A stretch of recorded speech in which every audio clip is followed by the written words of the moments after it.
Hey, what's up, everyone? Welcome to Decode the Left. I'm Karlyn Borysenko, and this is another live stream over on my Substack, Karlyn, Karlyn.substack.com.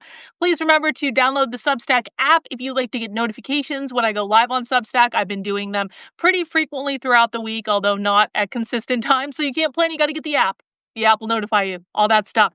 And also, these recordings will upload to the Decode the Left podcast, which is available, of course, on the Substack. It's also available on Apple Podcasts, Spotify, wherever you get your podcasts. You can find more information in the podcast link over on the Substack. And if you appreciate the work I'm doing, please consider chipping in for $8 a month, $80 a year. I'm 100% funded by you guys, and I really appreciate it. Well, we've already had a busy morning. I did a spy stream this morning. We went inside the Zinn Education Project. It was a group of teachers organizing for this mass action that they're doing over the weekend. There are going to be over 200 house parties and different events all over the country, including in red states over the weekend. And this is sponsored by the National Education Association. They're openly talking about defying the Trump administration. The NAACP is giving out awards to people in Ohio for defying the Trump administration, like for real. Anyway. We watched that tonight or today for Spy Stream. If you want to access the recording, you can access it on Substack and watch it on demand. It was pretty crazy. But today what I want to do is I want to continue with Queer Marxism Month because we are on June 3rd of our illustrious voyage into the land of queer Marxism. And I'm going to be doing different queer Marxist related topics on my live streams, on the Substack, on the podcast, all that stuff over the month of June because it's Pride Month. And in many ways, queer Marxism is actually the opposite of Pride because Pride is a very corporate, like Democrat, liberal-centered LGBT thing, whereas queer Marxists think that Pride Month is an example of pinkwashing and rainbow capitalism, and they completely oppose it. And that's why we're going to see probably violence at Pride events all over the country. But I thought I would read you guys a little manifesto that came into my hands today. Shout out to Stony Baloney. He's the one that found this. It's in the Anarchist Library. If you are listening to this on demand, I will make sure there's a link in the show notes so that you can find it. But you can just go to the Anarchist Library. It's called Arm the Dolls. And what does protection mean in this patriarchal civilization? Actually, I wonder if I can, hang on. Ooh, look at this. You guys can actually see it. Kind of. You can also see my camera setup. This is my very high-tech setup where I have literally, you guys have never seen it, a webcam like jury-rigged over my monitor with a little bendy. People used to accuse me of catfishing, and I'm like, do you think I've got some complex setup here? Like, do you think that like I've got a high-tech setup? I've got a light right there. So that is my fancy setup that you guys see me streaming on. But I wonder if there's a way to... Hang on, I don't have anything you guys shouldn't see, right? Hang on. You may have actually already seen some stuff you shouldn't have seen. Let me see. Do I have anything you shouldn't see? Hang on. I don't actually think I have anything you shouldn't see necessarily, but anyway, you can see James Lindsay's Twitter feed right there. James is promoting Helen Pluckrose, talking about the woke right. No, there's no tie pictures. I'm sorry. I wonder if I can actually just do this like this. Like, maybe I can just do this, and that way you guys can see it, and we can all read it together. Okay, cool. Can everyone hear me okay? Is the volume okay doing it like this? I didn't even think to do this like this until literally we started. You can see how many tabs I have open, which is just an absurd amount of tabs. Okay. So this is a manifesto. You can download it on the Anarchist Library if you want to read along. It's by Sarah Harpy. It's called Arm the Dolls. What does protection mean in a patriarchal civilization? I'm actually just going to make this even bigger. There we go. You guys even get to see my knitting. On April 16, 2025, the Supreme Court of the United Kingdom ruled that the categories of male and female would be defined by one's assigned sex at birth, just a single step behind the United States in the sprint towards trans genocide. Turf Island has placed trans women not only squarely in its rifle sights, but directly in front of the media's eager waiting cameras. Social media exploded with videos of well-meaning cis women and even some trans men, don't laugh, praising trans women for fighting for the rights of all women and all queer people and urging people to, as it's now popular t-shirt says, protect the dolls. I know I'm not reading this perfectly, guys. Just bear with me. We're getting the basic maison scène. I'm going to break this stuff down, okay? But what does that actually mean? What does it mean to protect someone, really, in the face of the advancing trans misogynist state of hormone bans, bathroom bills, stolen paperwork, and the looming threat of deportation? What does it mean, or excuse me, what does it look like to protect someone? From this moment, it seems to mean talking very loudly and publicly about what trans women bring to the table in our communities. Some of our broke sisters have highlighted our widespread poverty rates as a gender class, ostensibly to get some kind of voluntary wealth transfer going. Really, though, it mostly means buying t shirts. Let me assume good faith, but let's also cut the shit, okay? I want to believe that everyone says they're worried about trans women actually is. And I want to believe that they want to do something about it. I believe the same thing about everyone wearing a keffiyeh in 2024, but besieged Gaza is still daily crushed under Zionist bombs and tanks and tank treads. This is literally Queers for Palestine, guys. Even more than that, I believe in the hundreds of thousands of people who rose up in 2020 and rioted and marched and organized against police brutality, wanting freedom for the new African nation. That's an interesting spelling of Africa, isn't it? And 5 years later, it's like that hot summer never happened. You don't load a gun with genuine belief. If trans liberation is going to be next year's trend, to be picked up and discarded in a year, all the while the state's assault on us escalates into fever pitch, then I want it to come out against this moment. Will trans women, always short on real allies, wind up alone again by the time we're legislated completely out of existence? The track record of the movement here is its imperial core is so fucking awful. So that's what I expect.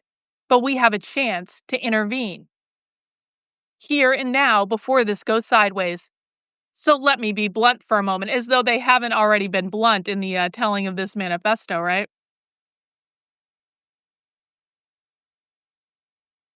In For Women Only, the rape movement in Iraq and men's anti war politics, the anonymous author says when the suits now talk of rescuing women, sisters know the mass rapes have already begun.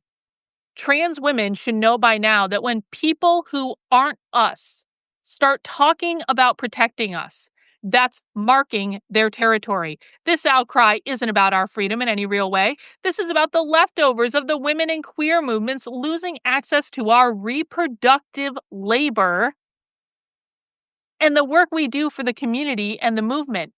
Isn't that interesting? This is a trans liberationist saying this is about the leftovers of the women's and queer movements losing access to our reproductive labor, the work we do for the community and the movement. Are they talking about social reproduction theory there? Because they're not having kids. I don't like. I mean, obviously, trans women are not having kids. Trans women can't have kids. So why are they talking about their reproductive labor? Are they talking about their social reproductive labor in producing the movement? That's my guess. They're basically saying here, we as trans women, which is going to be more queer in this case because that's just the type of material this is, but just bear with me. They're calling it trans liberation. Sometimes we have to keep in mind that the left is very fluid in their language. Keep in mind, and this I talked about this on yesterday's show, when they say trans, they don't mean transition, they mean transform or transcend. You don't necessarily have to be trans to be queer. You can be queer without being trans.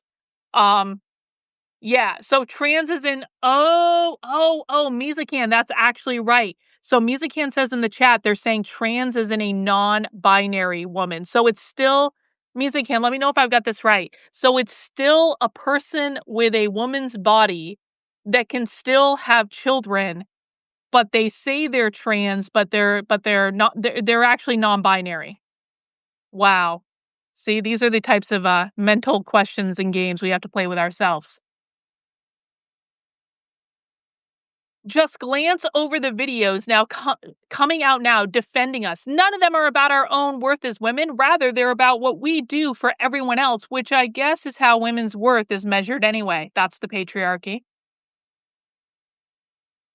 I've been saying this to trans women for years, but let me now say it to everyone else. We have for decades been caught up in your movements, your communities, your organizations, and it has gotten us nothing.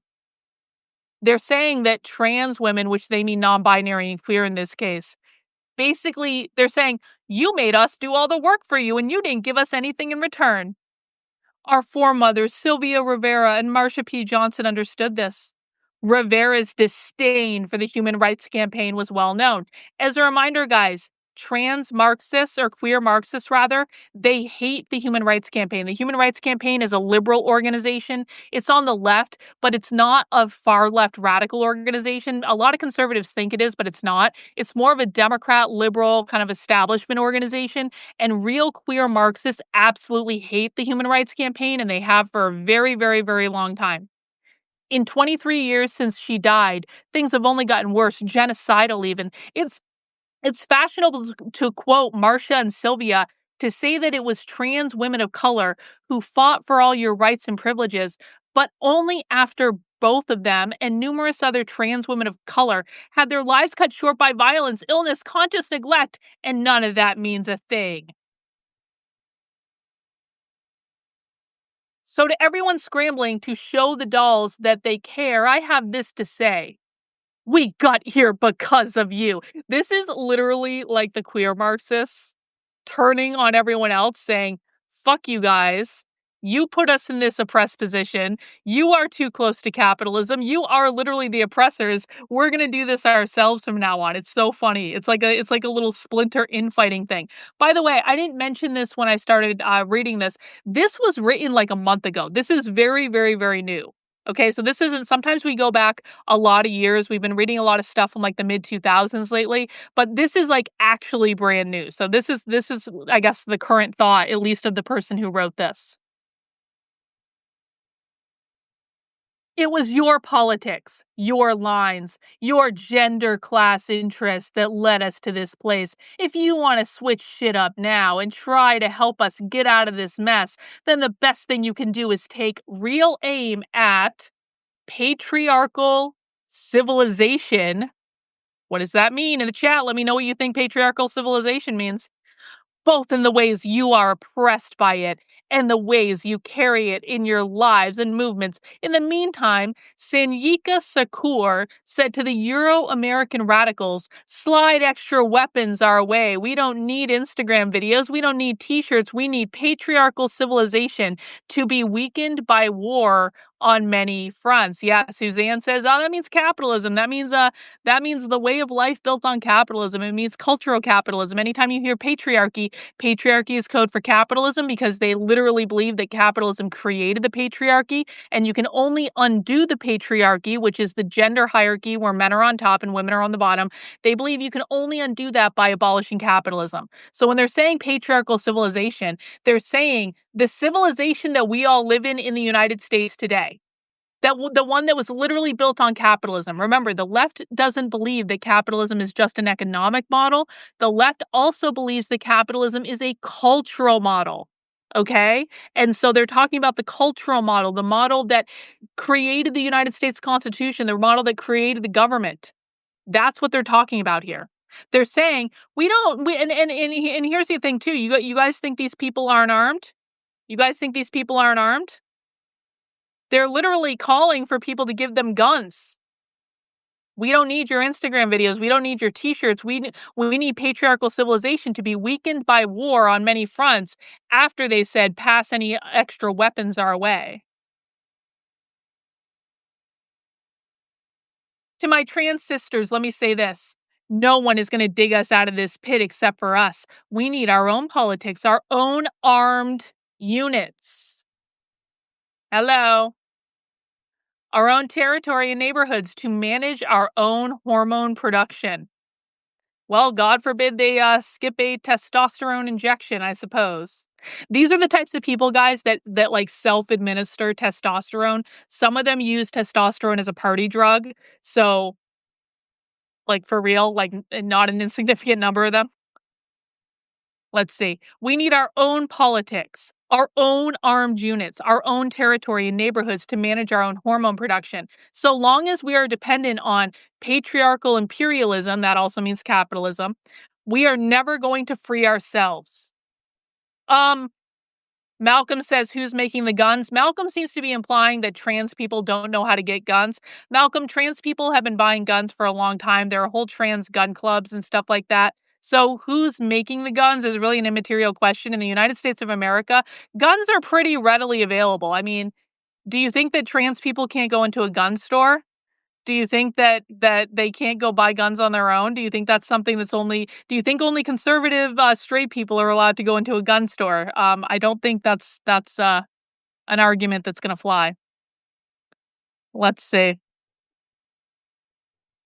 It's one thing to recognize that it was cis women's movement or the trans masculine queer movement or whoever else who led us into this quagmire, but blame it only useful for splitting off. We still have to dig ourselves out. We still have to recognize that it was our political weakness that allowed everyone else to take advantage of us for so long. No one is coming to save us no matter how many t-shirts they sell. The queer Marxists are literally saying they're going their own way. This is like MGTOW, but for queer Marxists. How funny is that? A real life example of what I mean. In Harlem, recently, a young trans woman of color, Jaya Cruz, was attacked by a man in a deli. The man struck Jaya repeatedly, calling her a faggot and a tranny. Jaya stabbed him in self defense, and her attacker died. She was sent to Rikers Island without bail, and after accepting a plea deal, got 15 years in prison. Her sentencing is at the end of May. And while there is a small movement to free her, very few of us trans women want to understand what Jaya Cruz's case means for us. As with CeCe McDonald back in 2011, Jaya Cruz's sentence proves that there is no legal way to defend yourself as a trans woman of color. White sisters haven't picked this up yet. While Malcolm says he's in Canada, you need a license. Well, I'm in the United States, Malcolm, and I cover the far left in the United States. I will say it is much worse in Canada, so I wish your gun laws were, on par with ours, but sadly, it is actually pretty easy to get guns in America. So, well, I mean, I think that's good. I actually like guns. For the record, I don't want anyone to mistake that. I like guns. I like that it's easy for me to buy guns. I mean that trans people also have the ability to buy guns. Queer people do. They all do, and they do.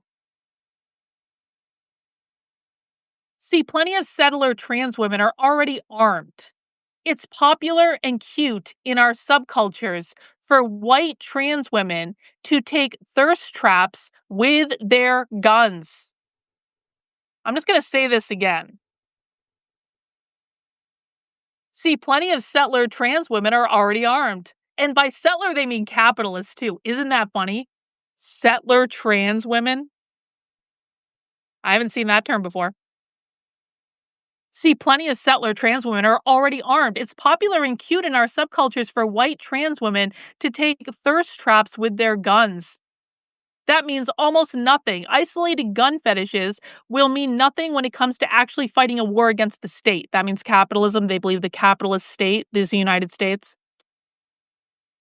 A sister of mine compared them to those white settler Rhodesian women who armed themselves against Zimbabwean revolutionaries without a revolutionary political military theory and practice that sets us against the imperialist state and all of patriarchal civilization. We, as settler trans women, are just as likely to die for white supremacy as we are to fight against it.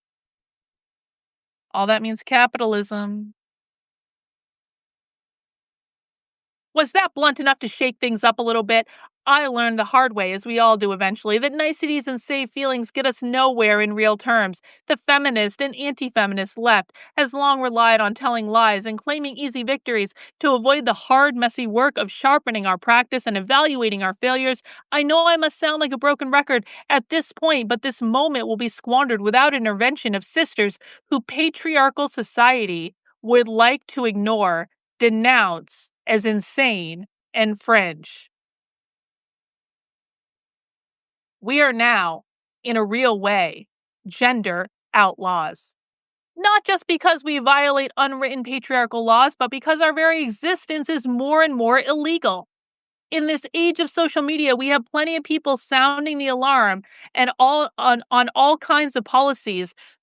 What we need is a breakthrough in practical terms, new experiments in organizing and fighting against patriarchal civilization itself.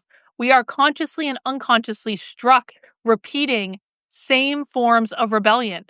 Forms that didn't work even when they were popular. The Euro-style Marxist Party building org, the anarchist charity projects, the Maoist youth study groups, none are adequate to even begin the work we need to do. So don't waste your time buying t-shirts or filming TikToks.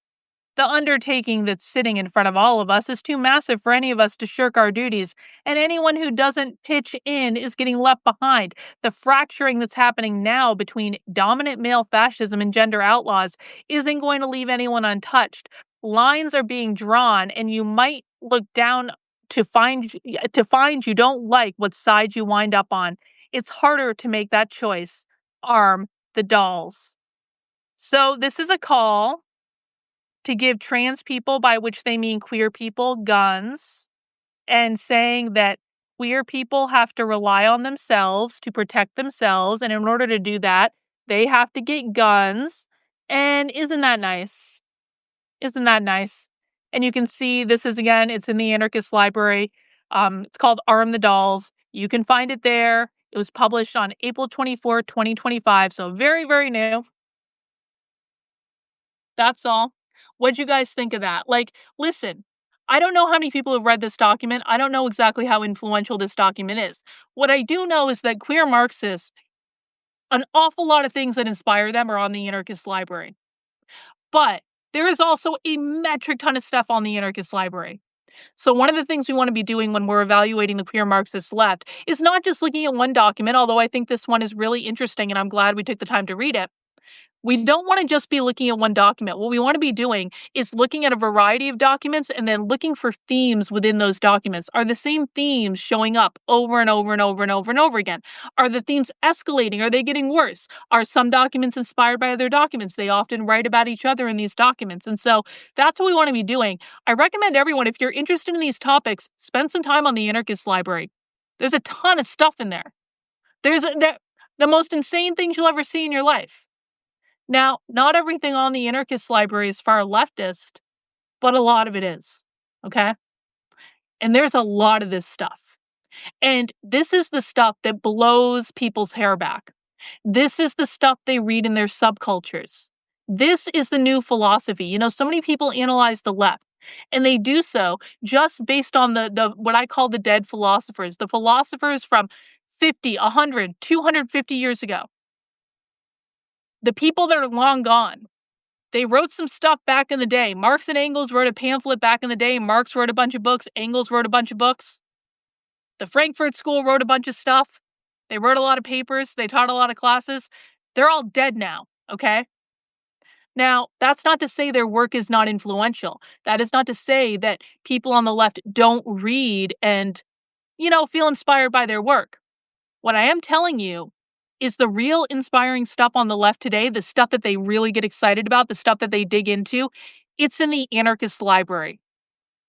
And it's the books that are inspired by the material in the Anarchist Library. It also comes from zines. We've been working on building a collection and an archive of zines that goes back decades that has a lot of this propaganda in it. And when we have all of these archives, and I'm working on, building from a couple other sources as well. When we have all this stuff, then we're going to be able to look across it and say, what are the themes that the left is talking about? Generally, when it comes to queer Marxism, there are two. Abolish the gender binary and abolish the nuclear family. You can also dig into other forms of queer Marxism. I think gender ideology is a form of queer Marxism. I think that disability studies is a form of queer Marxism. I think that fat studies is a form of queer Marxism. You can dig into those for more, but really the goal is to annihilate capitalism, to abolish capitalism by attacking the gender binary and attacking the nuclear family as the reproductive mechanism of capitalism. There's other stuff they talk about too, but those are the things that come up over and over and over and over and over and over and over and over and over again. So I guess it's three. Abolish capitalism by abolishing the gender binary and the nuclear family. It's not to say they don't talk about other things, but those are the big ones. All right. I hope you guys enjoyed the article. I'm going to be streaming at 5 p.m. today. I don't know what we're watching yet, but it's going to be something queer Marxist related. I appreciate everyone who listens to the podcast. Please, guys, make sure if you have questions, leave a comment. And make sure you're sharing my work when it's helpful with other people. I'm trying to provide a lot of primary source evidence for you guys to share out. Make sure you're subscribed to me on all the different platforms you want to be. I'm on Substack, obviously. I'm on YouTube. I'm on Rumble. I have a Telegram group if you want notifications. It's t.me/decode the left. You can follow me on Twitter. And I'll stream at 5 p.m. Monday through Friday. So I got to go get ready for the 5 p.m. stream. Thanks for spending some time with me today, guys. I appreciate it. See you soon.